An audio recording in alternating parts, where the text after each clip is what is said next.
Nung nilikha po ng Diyos ang tao in the Garden of Eden, sabi doon, He made them perfect. Walang kapintasan. Pero may tinagubilin ng Diyos sa kanila. Kayo ang magiging pamahala ng lahat ng nilikha. Lahat ay pwede niyong kainin, pwede niyong enjoyin. Maliban lang doon sa puno na nasa gitna ng halaman ng Eden.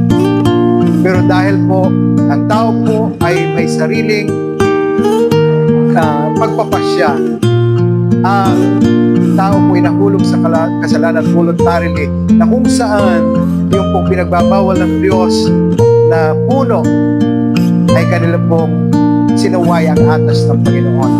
At mula po noon, from the very beginning, in the time of creation, ang tao sa katauhan ay nagkasala at dahil sa kasalanan yon, nahiwalay sila sa Diyos. At yung kasalanan pong yun ay nagpalipat-lipat na mana ng salit-saling lahi hanggang sa ating kapanahonan ngayon. But the good thing is, kung babasahin po natin yung Genesis chapter 3, yun po yung kasaysayan ng pagkahulog ng tao sa kasalanan.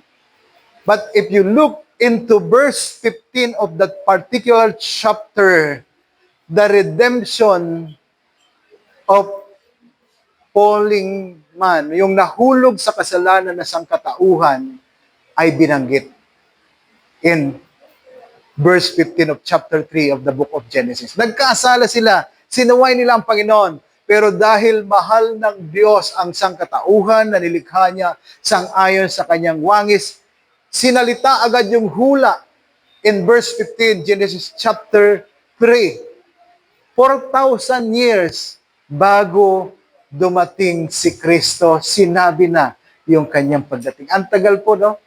Nakita ng Diyos na ang tao ay nahiwalay sa Diyos, nahiwalay sa Kanya dahil sa kasalanan. Pero hindi hinayaan ng Diyos na magkaganon ng pangwalang hanggan, na ang tao ay lahat tutungo sa kapahamakan.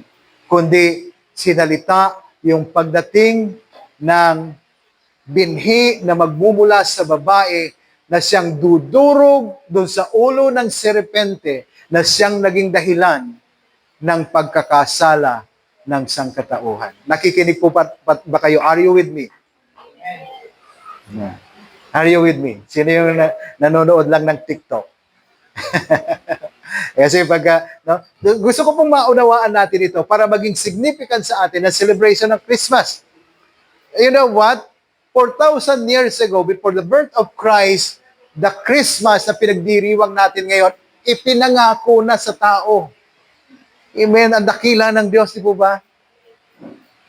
Napakabuti ng Panginoon. Nung nakita ng Diyos na tao ay nagkasala at nahiwalay siya sa katuwiran ng Diyos, nahiwalay siya sa presensya ng Diyos because of that sin, He gave and proclaim that promise that the seed of a woman will come, and that seed of a woman will bruise the head of the serpent that caused man to na magkasala at mahulog sa kasalanan laban sa Diyos.